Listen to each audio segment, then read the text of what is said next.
তো দুঃখজনক বিষয় কি জানেন, আমরা যখন এই রিপোর্ট নিতে গেলাম, তদন্ত করতে গেলাম, দেখলাম এমন এমন ভালো ভালো লোকজনের নাম চলে আসতেছে যে যাদের আমরা আসলে বিভিন্ন সময়ে মাদক ছিনতাই, তারপরে চাঁদাবাজি, কিশোর গ্যাং এগুলো ঠেকানোর জন্য যাদের অনেক সময় আমরা ফোন দেই, যাদের এলাকায় সম্মান আছে, অবস্থান আছে, পদ পদবি আছে, দেখা গেল এরা হচ্ছে মাদকের গডফাদার।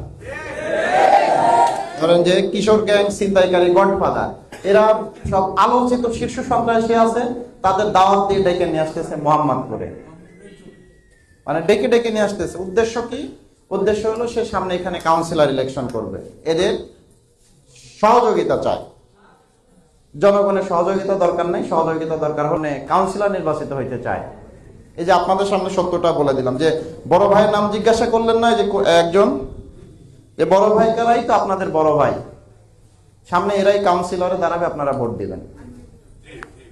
বুঝতে পারছেন? এরা হচ্ছে সেই বড় ভাই।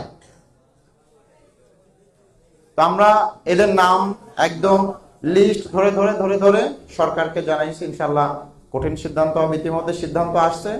আমরা সিদ্ধান্ত রাত থেকেই বাস্তবায়ন নেই, সিদ্ধান্ত কালকেই আসছে। আমরা আজকেই কয়েকজনকে ধরছি, আপনারা হয়তো নিউজ টিউজ পাবেন। আমরা কয়েকজনকে একদম এই লিস্ট থেকে ধরছি এবং বাকিগুলো আমরা ইনশাল্লাহ ধরে ফেলবো।